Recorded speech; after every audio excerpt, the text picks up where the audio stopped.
Bismillahirrahmanirrahim. Assalamualaikum warahmatullahi wabarakatuh. Shalom, Om Swastiastu, Namo Buddhaya, Salam Kebajikan, Rahayu. Perkenalkan, saya Gita Ekasila SIKOM MIKOM, dosen tetap Program Studi Ilmu Komunikasi Universitas Kebangsaan Republik Indonesia.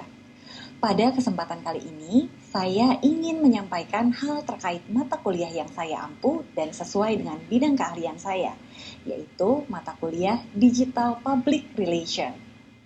Mata kuliah ini ditujukan bagi mahasiswa program studi ilmu komunikasi di semester 3 dengan kode mata kuliah IK 1301 berbobot 3 SKS dan diselenggarakan dalam 16 kali pertemuan tatap muka dengan rincian 14 kali pertemuan materi, 1 kali pertemuan ujian tengah semester, dan 1 kali pertemuan ujian akhir semester.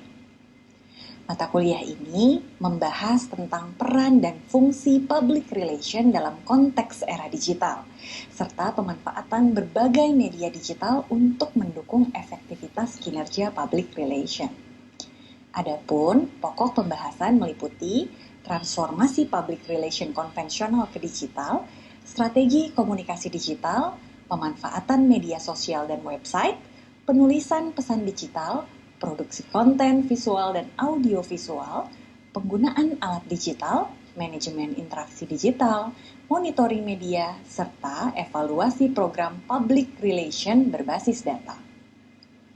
Pada akhir mata kuliah, mahasiswa juga akan dibekali teknik dan cara untuk menyusun dan menciptakan strategi kampanye public relation yang kemudian dibuatkan video review dan diupload melalui media sosial kelas. Adapun capaian pembelajaran lulusan atau CPL Prodi pada mata kuliah telah tertuang dalam RPS dan telah divalidasi oleh Ketua Program Studi. Capaian pembelajaran mata kuliah yang diharapkan antara lain CPMK 1. Mahasiswa mampu menjunjung menjelaskan konsep dasar, fungsi, dan peran public relation di era digital, serta urgensinya dalam strategi komunikasi organisasi modern. CPMK 2. Mahasiswa mampu mengidentifikasi dan menganalisis pemanfaatan berbagai media digital seperti website, media sosial, blog, dan lain-lain yang digunakan dalam praktik kehumasan. Selanjutnya, CPMK 3. Mahasiswa mampu merancang dan memproduksi konten digital, baik tulisan, visual, audio visual yang efektif dan sesuai dengan karakteristik platform digital. Terakhir, CPMK 4, mahasiswa mampu menyusun dan mengevaluasi program komunikasi digital PR berbasis strategi kampanye yang terukur, kreatif, dan sesuai dengan etika profesi. 3 komponen utama dalam proses pembelajaran mata kuliah ini adalah delivery, interaction, and assessment. Dalam komponen delivery, saya memberikan materi serta RPS yang dapat diunduh langsung oleh mahasiswa pada sistem SIAKAD Universitas Kebangsaan Republik Indonesia, dan presentasi interaktif dilakukan secara langsung atau tatap muka. Materi yang saya sampaikan didukung oleh media pembelajaran yang kekinian dan inovatif sesuai dengan perkembangan zaman. Interaction pada mata kuliah ini melibatkan komunikasi dua arah antara dosen dan mahasiswa berupa diskusi, tanya jawab, kolaborasi, dan refleksi bersama. Asesmen ataupun sistem penilaian yang saya lakukan dalam mata kuliah ini mencakup asesmen formatif untuk penilaian proses yang dilakukan melalui kuis, tugas proyek individu dan kelompok, serta penilaian sikap dan keterampilan sesuai RPS. Selanjutnya, asesmen sumatif untuk penilaian akhir berupa UTS dan UAS. Model pembelajaran yang digunakan dalam mata kuliah ini adalah experiential learning dan project-based learning dengan metode presentasi interaktif, demonstrasi, praktik, kolaborasi kelompok, dan respon kreatif. Referensi yang saya gunakan dalam mata kuliah ini berupa book chapter referensi karya saya bersama teman-teman dan juga buku referensi karya ahli lainnya serta artikel jurnal bereputasi yang memiliki nilai kebaharuan agar mahasiswa mampu mengikuti perkembangan ilmu pengetahuan dan teknologi masa kini. Berikut adalah video proses pembelajaran pada mata kuliah Digital Public Relation dengan materi pada pertemuan ke-13 yaitu Tren Public Relation dalam Era Digital. Selamat menyaksikan. Baik, bismillahirrahmanirrahim. Assalamualaikum warahmatullahi wabarakatuh. Waalaikumsalam warahmatullahi wabarakatuh. Selamat siang teman-teman semua. Apa kabar semuanya? Alhamdulillah baik. Alhamdulillah. Long weekendnya kemarin happy? Happy, alhamdulillah. Pada liburan kemana? Ke Bali? Ke Lembang. Baik, alhamdulillah kalau semuanya happy. Saya ucapkan selamat datang di pertemuan ke-13 dalam mata kuliah Digital PR pada hari ini. Kali ini kita akan membahas tentang tren PR dalam era digital. Tapi sebelum memulai kelas hari ini, baiknya kita berdoa dulu supaya ilmu yang disampaikan bisa terserap dengan baik dan diaplikasikan di kemudian hari, dan teman-teman juga apa yang kita lakukan gitu ya bisa bermanfaat. Untuk berdoa saya persilahkan. Amin. Berdoa selesai. Baik teman-teman, kita mulai perkuliahan pada siang hari ini ya. Sebelum kita bahas, teman-teman ada yang masih ingat nggak minggu lalu kita ngebahas tentang apa? Boleh, Nada? Minggu lalu kita membahas tentang influencer. Influencer. Jadi influencer tuh apa? Masih ingat nggak? Influencer itu adalah seseorang yang memiliki pengaruh besar di media sosial atau platform online dan mampu mempengaruhi pendapat atau keputusan pengikutnya. Oke, baik. Terima kasih Nada. Boleh kasih tepuk tangan.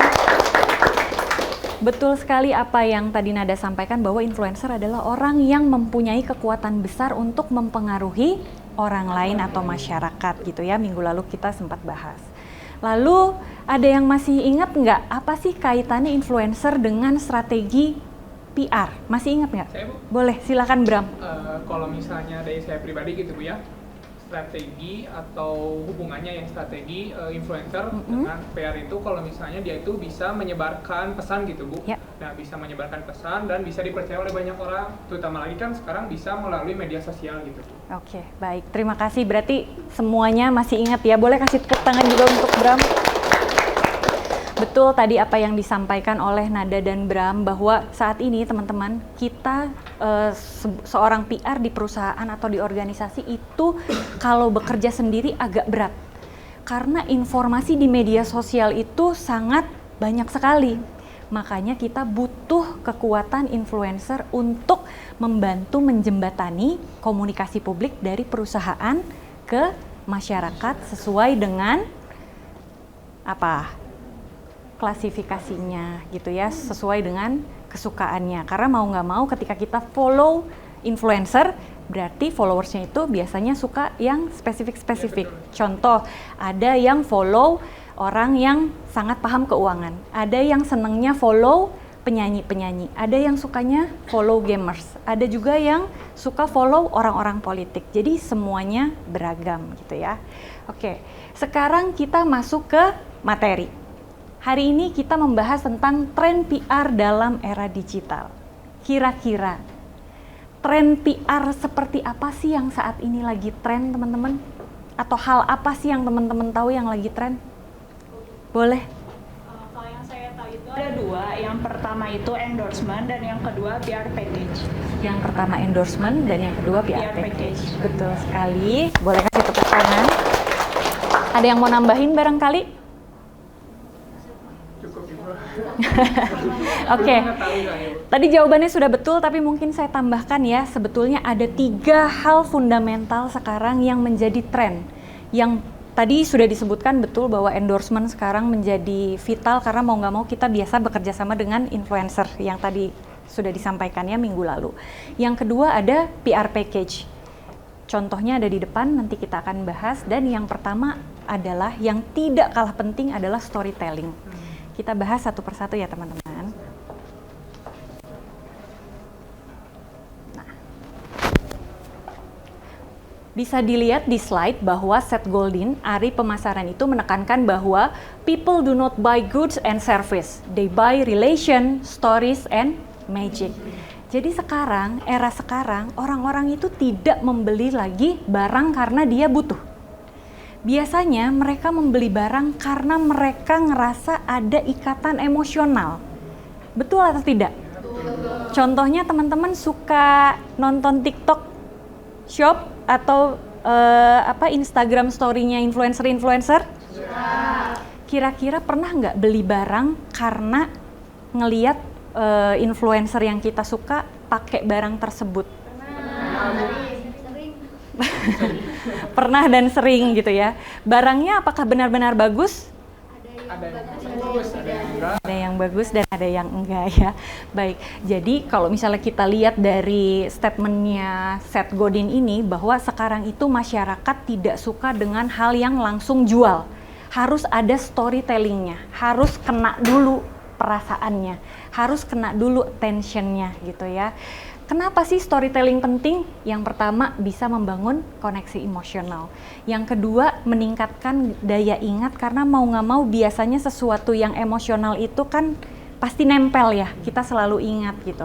Yang ketiga, bisa meningkatkan kredibilitas dan kepercayaan, membedakan diri dengan pesaing, dan yang terakhir adalah mendorong aksi. Mendorong aksinya kayak gimana? Ya kayak teman-teman tiba-tiba check out barang yang teman-teman lihat dari platform media sosial influencer yang teman-teman follow gitu ya.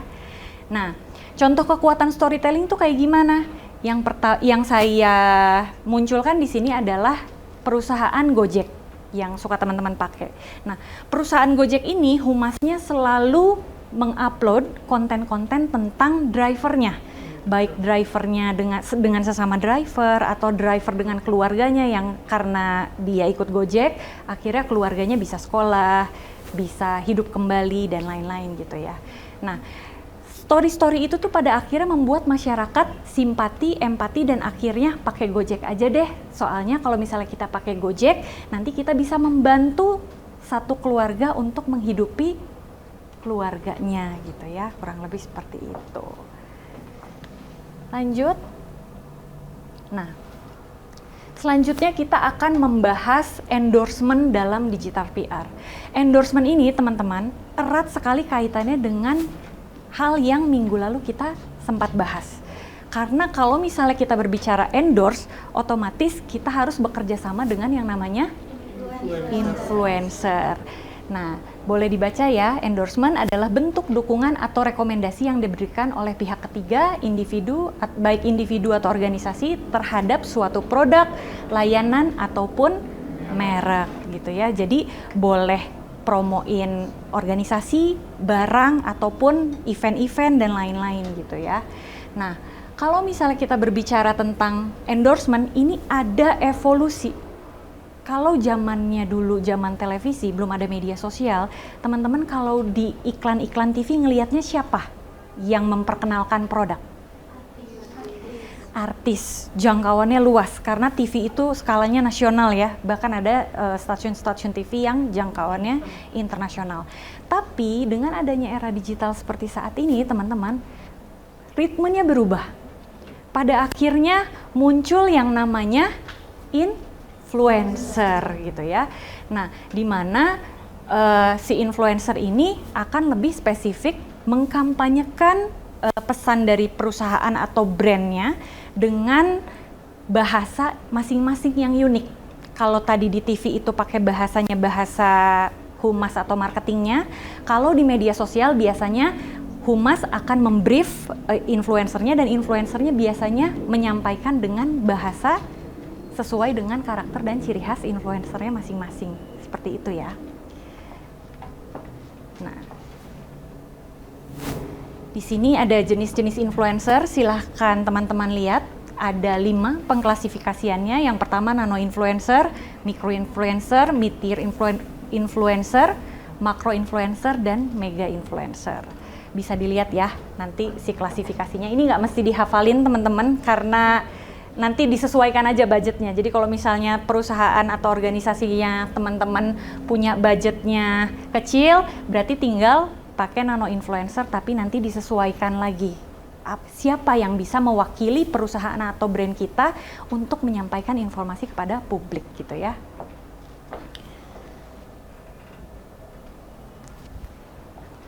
Nah, ini ada pendapat tentang ahlinya. Silahkan dibaca saja ya kalau ini. Jadi Robert tuh bilang bahwa ada yang namanya social proof atau bukti sosial. Jadi kalau misalnya dalam konteks endorsement ini, banyak orang itu akan lebih percaya dengan orang yang kita suka. Contoh misalnya teman-teman suka sama Tasya Farasya karena cantik, karena misalnya edukasi make up-nya bagus dan lain-lain. Berarti apapun yang nanti disampaikan oleh Tasya Farasya, teman-teman akan approve gitu ya. Nah, ada 3 etika dalam endorsement digital yang harus teman-teman pahami. Yang pertama ada transparansi. Teman-teman harus mencantumkan bahwa postingan tersebut adalah merupakan endorsement atau konten berbayar. Kenapa? Karena kalau tidak nanti masyarakat bingung, disangkanya itu review jujur. Karena kan sekarang ada banyak banget influencer-influencer yang sebetulnya dibayar untuk mempromosikan tapi tidak tulis bahwa itu adalah ads. Makanya kenapa banyak juga masyarakat yang pada akhirnya ikut judi online dan lain-lain karena oh iya di-influence nih, pengen kaya nih, pengen dapat pinjaman nih, ternyata itu menjerumuskan ke dalam hal-hal yang negatif. Jadi kalau misalnya teman-teman endorse harus minta tolong ya dikasih hashtag ads atau konten berbayar gitu ya. Yang kedua adalah autentisitas atau harus otentik. Jadi influencer itu harus benar-benar mencoba produknya. Jadi kan kalau sekarang ada banyak ini aku pakai banget sehari-hari bla bla bla. Sebetulnya itu tidak diperbolehkan teman-teman ya. Jadi makanya kenapa kita sebagai humas itu harus pinter-pinter cari siapa sih sosok yang bisa mewakili. Kalau misalnya kita akan menjual produk kosmetik, dia pernah nggak nerima endorse kosmetik lainnya yang sejenis? Kosmetik kan ada banyak ya. Yang kosmetik yang sejenis ada nggak? Kalau misalnya ada, berarti jangan pakai itu. Karena nanti kelihatan ketidakkonsistenan dan nggak otentik gitu ya. Yang selanjutnya adalah kesesuaian. Jadi kita harus memilih orang yang sesuai untuk merepresentasikan brand kita. Jadi kalau misalnya teman-teman jualan makanan, siapa kira-kira influencer yang harus diajak kerjasama? Tamboy Kun. Jadi jangan sampai ketika kita mau perkenalkan makanan, kita pilihnya misalnya tiba-tiba Rahel V-nya masih masuk ya, Tasya Farasya. Jadi agak-agak kurang. Kalau mau kakaknya ya, Tashi makanan gitu. Kurang lebih seperti itu. Sampai sini bisa dipahami ya teman-teman? Nah, selanjutnya kita akan masuk ke PR package. Teman-teman tahu nggak PR package itu apa? Suka lihat ya, tapi nggak tahu PR package itu apa. Karena biasanya kalau teman-teman sekarang pakai media sosial, influencer itu kadang-kadang suka dapat kiriman PR package, dibuka dan direview. Jadi PR package itu apa? Unboxing, betul, unboxing time. Dapat kiriman nih, krek gitu ya. Coba, jadi PR package itu apa teman-teman? Biasanya media kit ya, perusahaan atau PR tuh sekarang bikin hal yang bukan cuman rilis aja. Karena itu udah nggak zaman. Rilis dibikin tapi dibuat jadi lebih menarik. Nah, di depan saya sudah bawa satu contoh dari angkatan sebelumnya. Sebentar ya, biar bisa kelihatan sama semuanya.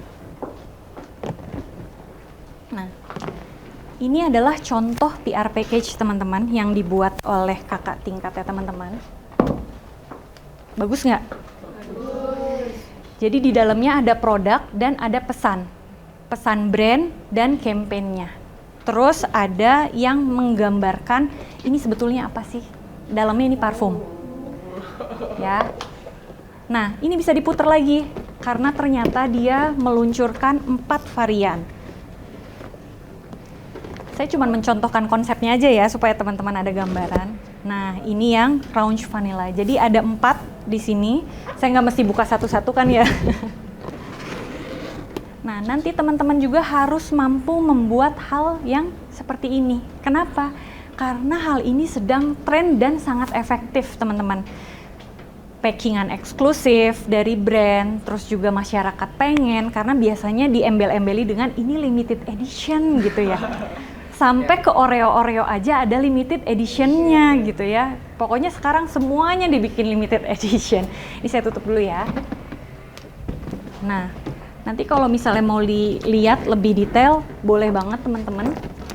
Tapi saya mau ngasih tahu ke teman-teman bahwa PR package itu sangat penting saat ini karena yang pertama bisa jadi sumber informasi terpusat. Influencer kasih info, teman-teman kan menarik ya karena pakai bahasa yang lucu-lucu gitu ya. Kadang-kadang sambil marah, sambil dilempar atau gimana pun gitu. Lalu bisa jadi meningkatkan kredibilitas, mengontrol narasi yang ada di masyarakat karena mau nggak mau dia akan kasih penekanan sebenarnya message-nya apa dari perusahaan, memudahkan peliputan karena kita tidak mesti repot-repot, semuanya di-review, tinggal kita nanti evaluasi dan follow up saja, dan menciptakan kesan yang positif. Berarti kita tuh ngikutin perkembangan zaman, terus kekinian gitu ya, fresh terus, idenya baru terus. Selanjutnya, ada komponen kunci dalam PR package. Tadi teman-teman sudah lihat ya, ada press release di dalamnya, fact sheet, profile perusahaannya juga ada di atas boxnya, terus ada visual asset, nanti saya sampaikan videonya kepada teman-teman. Lalu kalau misalnya ada pertanyaan-pertanyaan, biasanya ada Q&A yang dimasukin, kalau nggak juga nggak apa-apa.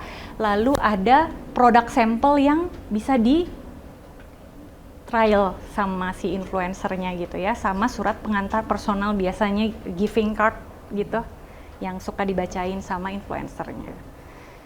Selanjutnya ada strategi distribusi PR package. Nah, teman-teman bisa dilihat ya, yang pertama kita harus mengidentifikasi dulu nih influencernya siapa sih yang tepat untuk brand kita. Berarti kalau misalnya kita lagi berbicara parfum, kira-kira siapa influencer yang tepat? Yang menggambarkan parfum yang wangi, cantik, luxurious gitu. Nagita Slavina, boleh karena terkenal sangat wangi sekali gitu ya. Katanya orangnya udah masuk lantai 2, wanginya masih di lobby mall gitu. Itu bisa. Yang kedua harus dipersonalisasi. Jadi disesuaikan dengan personalnya influencer kita supaya kampanyenya relate, kampanyenya sukses. Lalu harus di waktu yang tepat. Contoh, kalau misalnya teman-teman mau kirim PR package Natal, apakah harus dikirim pas hari Natal? Harus sebelumnya, karena supaya bisa direview sebelum Natal dan bisa dibeli produknya gitu ya, atau bisa booming sebelum Natal. Lalu ada saluran distribusinya. Nah, saluran distribusi ini misalnya teman-teman mau kirim PR package segede gitu, bisa nggak pakai Gojek? Nggak bisa ya, harus diantar sendiri dan nanti dibikin term and condition-nya yang betul supaya mudah untuk di follow up dan dievaluasi seperti itu. Nah, ini adalah video, nanti bisa teman-teman lihat. Halo guys, jadi hari ini aku kedatangan hadiah ulang tahun yang paling unik dan yang paling bikin aku excited banget buat buka nih. Wow, dan pas dibuka isinya tuh kayak telur-telur gitu dong guys. Karena emang ulang tahun aku itu emang bertepatan sama hari Paskah. Jadi Luxthings ini ngirimin aku parfum yang packagingnya tuh bentuk telur. Nah, sekarang materinya sudah selesai dan kita masuk ke kesimpulan. Kira-kira dari materi yang saya tadi sudah paparkan, kita bisa tarik benang merah bahwa yang namanya storytelling itu bisa meningkatkan ikatan emosional antara brand dengan masyarakat.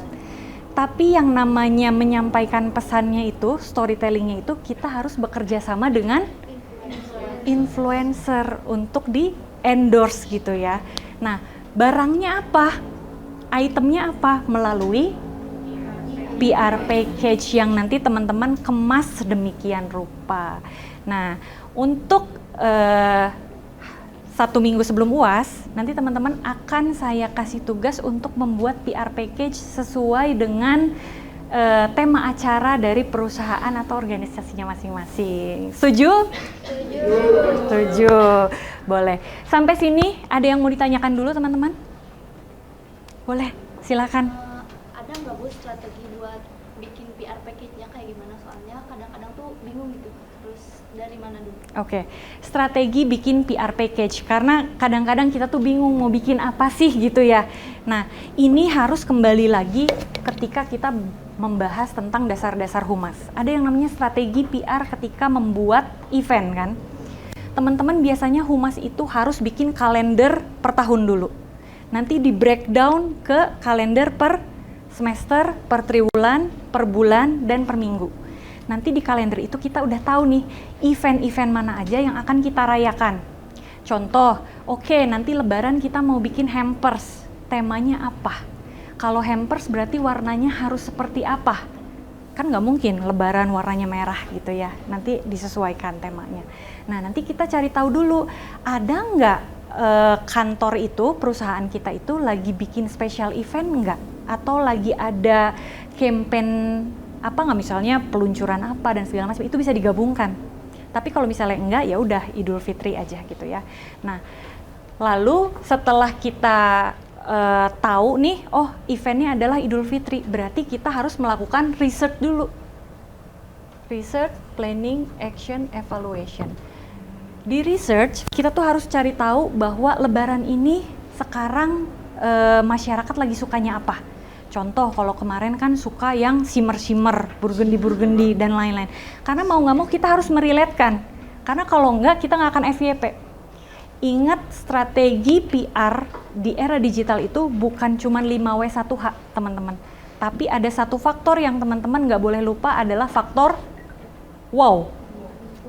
Viral, harus viral konten kita gitu ya. Jadi teman-teman harus research dulu apa yang disukai masyarakat, apa yang mau disampaikan perusahaan dan lain-lain.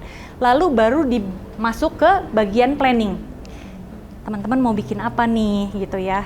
Nanti siapa yang akan dikirim, gimana cara pendistribusiannya gitu. Kita kerjasama dengan siapa aja.